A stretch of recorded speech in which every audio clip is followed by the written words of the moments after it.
오늘의 하나님의 말씀은 사무엘상 21장 1절로 9절, 제목은 교회 피난처 떡검이라는 말씀 가지고 함께 은혜를 나누시겠습니다.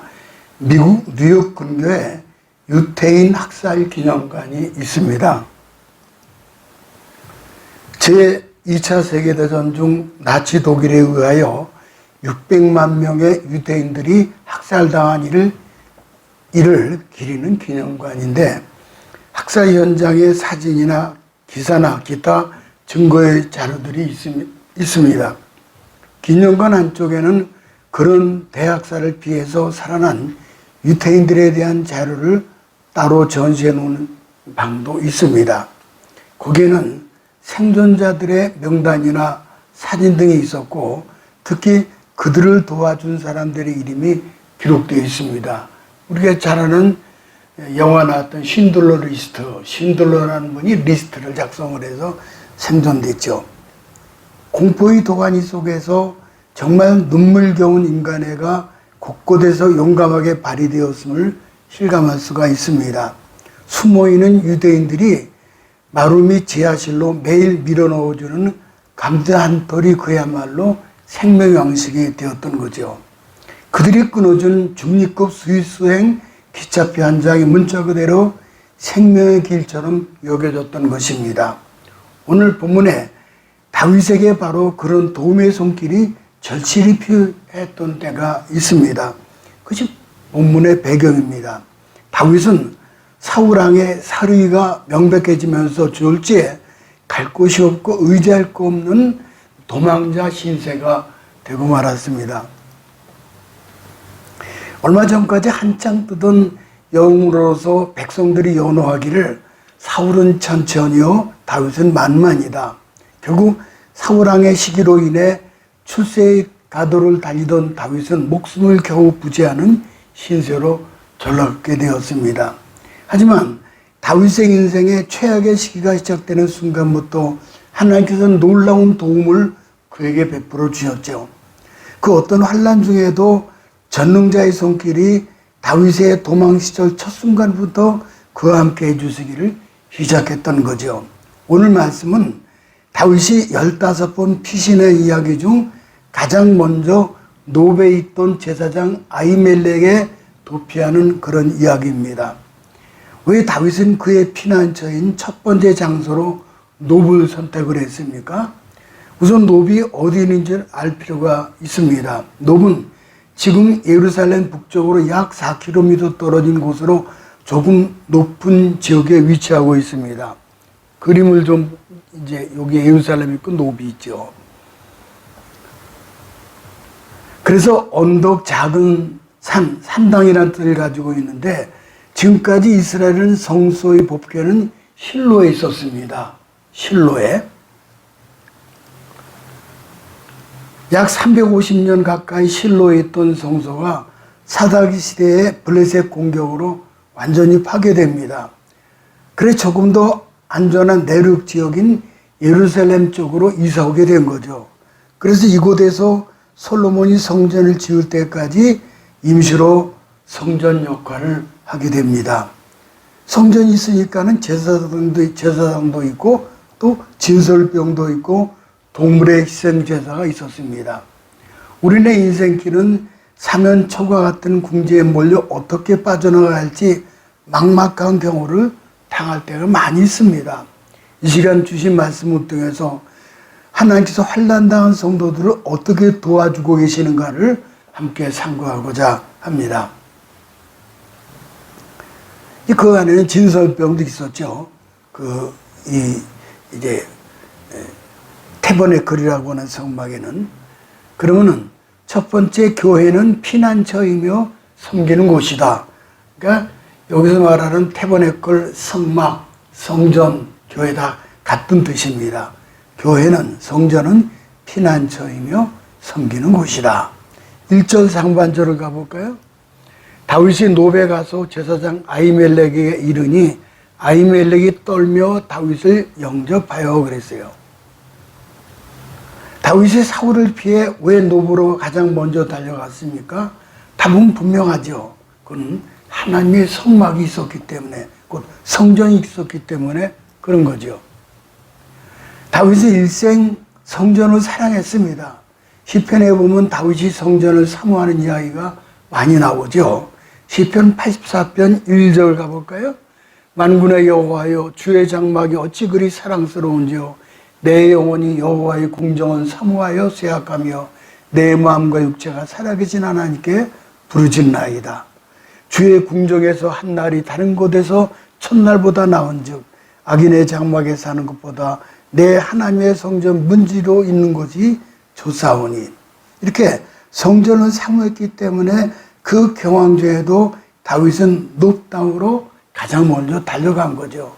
처음에 제사장 아히멜렉도 나라의 2인자 다윗이 왔기 때문에 두려웠죠. 냉정을 되찾고 묻습니다. 1절 하반절에 보면은 그러기에 어찌하여 네가 홀로 있고 함께하는 자가 아무도 없느냐 그러세요. 그때 다윗은 부득불 제사장을 안심시키기 위해서 둘러대죠. 별일 없습니다. 사울왕의 심부름을 왔을 뿐입니다. 조금 있다가 부하들이 올 것입니다. 그때까지 기다리겠습니다. 사울에게 쫓기면서 갈 곳이 없지만은 차마 자기가 갈 곳이 없다고는 못했습니다. 여러분, 교회를 찾는 심정이 뭡니까? 여러 가지 있을 것입니다. 많은 사람의 습관을 따라왔고 어떤 사람은 목적을 가지고 왔고, 그러나 하나님 앞에 우리가 절박한 것이 사실이에요. 하나님께 나올 때 시간 남으니까 나온 것이 아닙니다. 더 이상 다른 길이 없기 때문이에요. 하나님이 하는 내가 피할 곳이 없어요. 받아주지 않으면 나는 갈 데가 없어요. 그런 심정이에요. D.L. 무디 목사님이 런던에서 전도 집회를 마치고 배를 타고 미국으로 돌아가다가 평안히 항해하던 중 배가 갑자기 암초에 부딪혔습니다. 구멍이 뚫어졌어요. 물이 콸콸 쏟아져 들어오는데 파손 직전이죠. 선원들은 필사적으로 물을 막으려고 해도 자꾸 배는 기울어집니다. 700여 명의 승객들이 아우성을 치고 두려운 몸부림을 쳤습니다. 그때 목사님은 선실에서 시편 91편 읽고 있었습니다. 아들이 선실에 뛰어오니 이게 무슨 일이냐? 아버지 배가 암초에 부딪혀서 물이 들어오고 사람들이 아비규환이에요. 절망에 처해 있습니다. 아버지는 시편 91편을 들고 나가서 사람들을 모아놓고 시편 91편을 읽어 주었습니다. 시편 91편 9절 10절 읽어볼까요? 네가 여호와는 나의 피난처시라 하고 지존자를 너희 거처로 삼았으므로 화가 내게 미치지 못하며 재앙이 내 장막에 가까이 오지 못하리니 그가 너를 위하여 천사들을 명령하사 내 모든 길에서 너를 지키게 하심이라. 그리고 이어서 천사들이 우리 주위에 둘러 진치고 있으므로 바다가 우리를 삼킬 수 없으니 하나님 의지하고 감사하십시오. 그 승객들이 각자 자기 자리에서 신자든 불신자든 막론하고 무릎 꿇고 천식을 하느님 앞에 부르짖어 기도를 했다는 거예요. 그래서 기적이 난 거예요. 나타났는데 암초에 깨진 구멍으로 쏟아져 들어오던 물이 막아졌을 뿐만 아니라 무전을 받은 구조선이 밤새 달려와서 한 사람도 남김없이 다 건져주어서 생명에 손상이 없었다는 기록이 남아 있습니다. 참 기가 막히죠.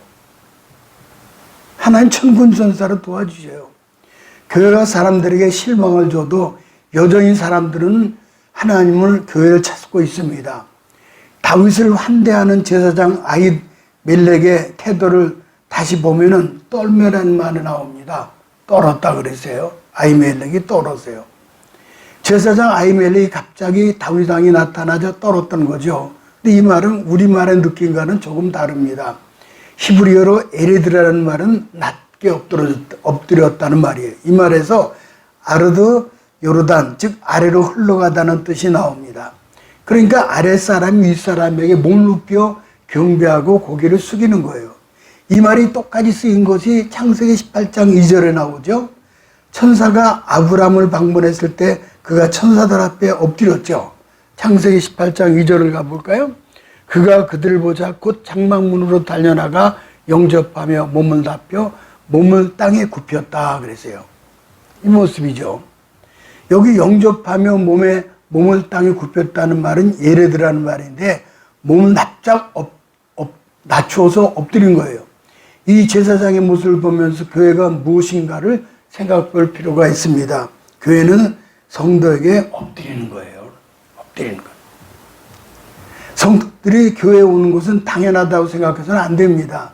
달려가 엎드려야 합니다. 그 사람이 다윗처럼 왕이기 때문이 아니라 하나님이 사랑하는 자녀를 교회로 보내준 것 때문에 엎드리는 거예요. 다윗처럼 세상에서 온통 쫓기고 살다가 하나님께 나와준 것이 너무 감사하고 고마워서 달려가 엎드리는 거예요. 교인을 함부로 대하는 교회나 목회자는 희망이 없습니다. 교인들은 좋은 설교 들으려 교회 나온 게 아니에요. 사랑과 위로를 받기 위해서 나왔다는 거예요. 미국 세들백 교회의 릭 워렌 목사님도 사람들이 교회를 찾는 것은 진리 때문이 아니라 위로 때문이다. 물론 진리를 찾는 사람이 없다는 것은 아닙니다. 위로가 먼저라는 거예요. 아무리 좋은 설교를 해도 교인들을 따뜻하게 손잡아 주지 않으면 교회에서 하나님 느낄 수 없다는 거예요. 목회자는 설교보다 설교 후가 더 중요하고 교회 일꾼은 열심히 일하는 것보다 열심히 살아가는 것이 더 중요한 거예요. 그래서 베드로전서 4장 8절 가볼까요? 뜨겁게 사랑하라. 근데 여기 뜨겁게 일하라고 안 했잖아요. 뜨겁게 사랑하라 그랬잖아요. 뜨겁게 일하라. 물론 그것도 필요하죠. 그렇지만은 뜨겁게 사랑하라는 거예요. 설교의 수준이 교회 수준이 아니라 사랑의 수준이 교회의 수준이에요. 여러분 어떻습니까? 서로를 향해서 아브라함처럼 아히멜렉처럼 고개를 숙이십니까? 두 번째, 교회는 거룩한 생명의 떡을 먹는 곳이에요. 다윗이 시장에서 떡을 좀 달라고 하자 아히멜렉은 일반인이 먹는 떡은 없고 제사장만 먹는 떡이 있다라고 했습니다. 이 떡은 진설병이라고 부르고 매주 안식일마다 제사장이 새롭게 구워서 하나님께 드리는 제물입니다. 이 떡은 제사장 외에는 먹지 못하는 떡이죠. 아히멜렉이 이 떡을 규정까지 어기고 다윗에게 주었습니다. 여기서 두 종류의 떡을 구분해 볼 필요가 있습니다. 4절을 가볼까요? 제사장이 다윗에게 이르되 보통 떡은 내 수중에 없으나 거룩한 떡은 있나니 소년들이 여자를 가까이 아니하였으면 주리라 하는지라. 보통 떡과 거룩한 떡이 나오죠. 보통 떡은 레헴 홀은 일반인이 먹는 떡이고 거룩한 떡은 레헴 코데심 제사장이 먹는 거예요. 보통 떡은 평일에 먹고 거룩한 떡은 안식일에 먹는 거예요. 보통 떡은 사람 앞에서 먹고 거룩한 떡은 하나님 앞에 먹습니다. 보통 떡은 있는 대로 먹고 거룩한 떡은 안식일에 새로 만들어 먹는 거예요. 오늘이 안식일 아닙니까? 안식일에. 오늘 특별한 떡이에요. 제사장이 먹는 안식일에 새로 떡을 만들어 먹죠. 보통 떡은 부부가 관계와 상관없이 먹을 수 있으나 거룩한 떡은 부부 관계를 자제하고 먹어야 합니다. 결론적으로 보통 떡은 떡을 먹는 것이고 거룩한 떡은 안식일에 거룩을 먹는 거예요. 안식일에 거룩을 먹는 것이다. 재미있는 것은 다윗이 제사장이 아니었기 때문에 보통 떡을 먹어야 했지만 그 떡이 없어서 거룩한 떡, 제사장이 먹는 떡을 먹었다는 거예요. 무슨 이야기입니까?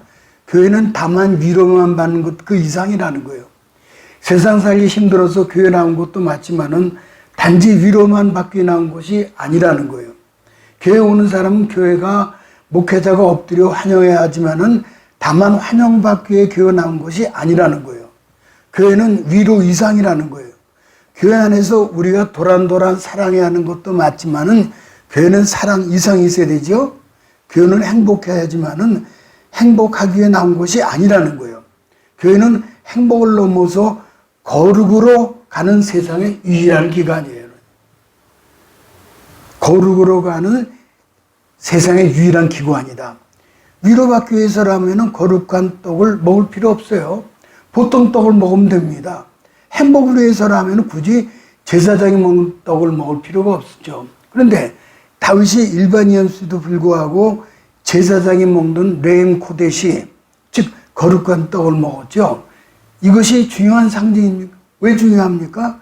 교회는 먹는 것이 다르다라는 거예요. 그게 뭘 얘기하는 거예요? 성경을 얘기하죠. 바이블. 성경을, 떡을 먹는 거죠. 그리고 엄밀히 말해서 떡을 통해서 말하는 메시지가 뭐예요? 그게 생명의 떡이죠. 생명의 떡이에요. 이 생명의 떡을 먹어야 우리가 이제 그 영생을 얻게 되는 거죠. 마치 떡을 먹는 것 같죠. 교회는 먹되 조금 다른 것을 먹습니다. 예수 안에 있는 하나님의 생명을 먹습니다. 예수님이 오병이의 떡을 나눠준 후에 요한복음 6장 48절에 이렇게 말씀하셨잖아요. 내가 곧 생명의 떡이로다. 또 예수님이 주려고 했던 것은 떡이 아니라 자신의 생명이었습니다. 자신의 살과 피예요. 그래서 55절에 보면은 내 살은 참된 양식이요 내 피는 참된 음료로다. 예수는 자신의 생명이에요. 그 생명을 먹고 우리가 마셔야 합니다. 또 54절 가볼까요? 내 살을 먹고 내 피를 마시는 자는 영생을 가졌고 마지막 날에 내가 그를 다시 살리리니. 생명을 먹고 마시는 자가 영생의 부활로 살게 되는 거죠. 결국 교회가 세상과 다른 것은 교회는 생명을 가지고 있다는 거죠. 예수님이 곧 생명입니다. 생명이신 예수님은 우리를 떡처럼 먹습니다. 생명이신 떡은 두 가지로 나타나죠. 먼저 생명은 하나님 말씀이고 그래서 말씀의 떡을 먹어야 되고 사도 요한에게 천사가 성경을 보여주면서 이렇게 말씀했잖아요. 요한계시록 10장 9절을 가볼까요? 내가 천사에게 나아가 작은 두루마리를 달라 한즉 천사가 이르되 갖다 먹어버리라. 내 배는 쓰나 내 입에는 꿀같이 달리라. 요한복음 6장에 먹이라 먹는다는 말이 10번이나 쓰고 있어요. 생명을 먹는 겁니다. 누가복음 16장에 그 보면은 지금 있죠. 보면은 부자가 지옥에서 내려가 불꽃 가운데 죽게 되었으니 천국에 있는 나사로를 시켜서 손가락 끝에 물을 찍어다가 내 혀를 서늘하게 하소서. 그래 유감스럽지만은 천국의 생수를 갖다 줄 수가 없어요. 우리의 문제는 말씀이 없어서가 문제가 아니라 하나님의 말씀에 대한 영적 기갈과 갈망이 없다는 거예요. 교회에서 먹는 예수님의 생명이 또 있습니다. 그건 뭐죠? 성찬이죠. 말씀이 들리는 예수님의 생명이라면은 성찬은 보이는 예수님의 생명이죠. 말씀이 기억하는 예수님의 생명이라면은 성찬은 기념하는 예수님의 생명입니다. 오늘 말씀 속에 또 한 사람이 등장해요. 도액이죠. 도액이.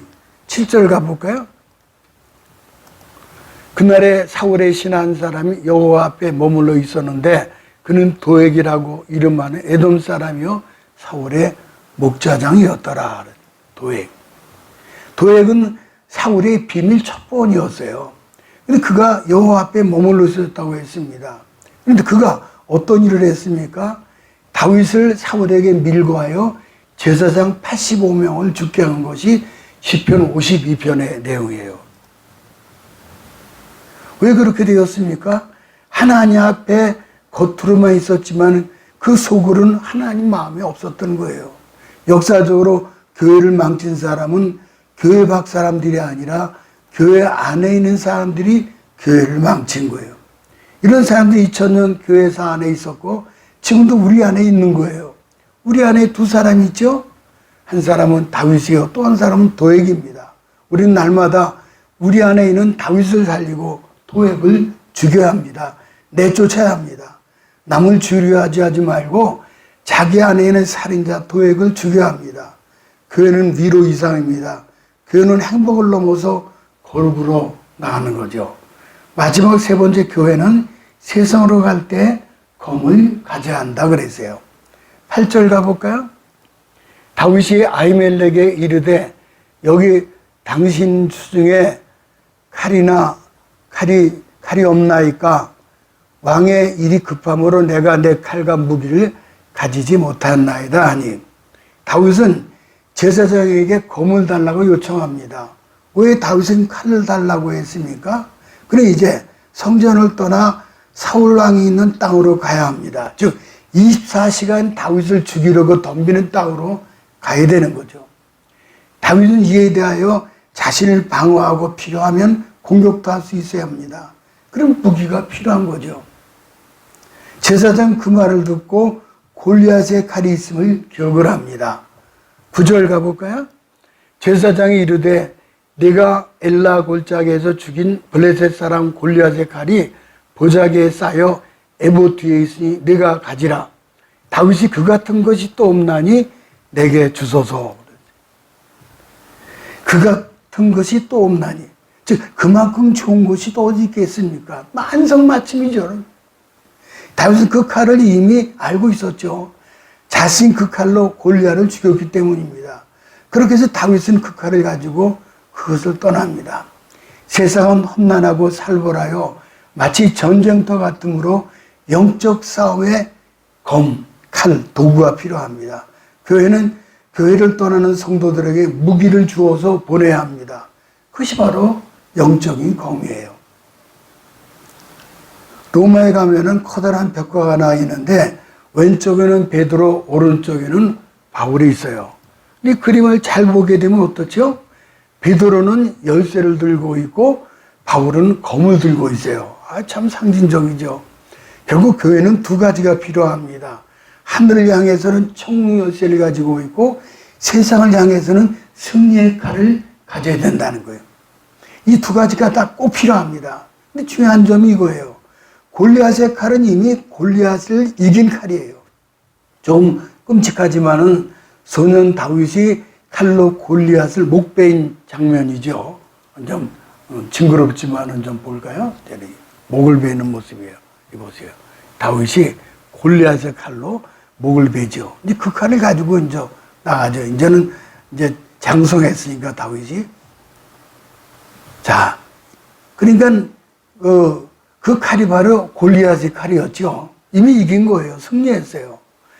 이미 승리한 것을 들고 세상으로 나간다는 거죠.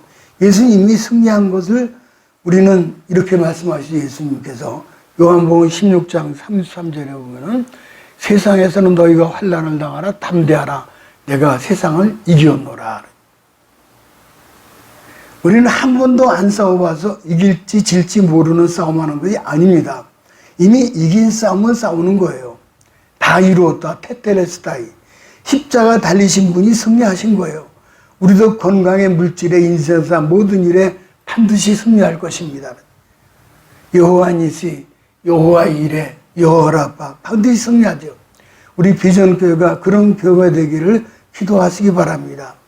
피나눈 다윗처럼 누구나 환영받고 위로받는 교회, 거룩한 떡을 먹은 다윗처럼 날마다 예수님의 생명을 먹고 마시며 하늘 생명으로 충만한 거룩한 비전교회가 되는 거죠.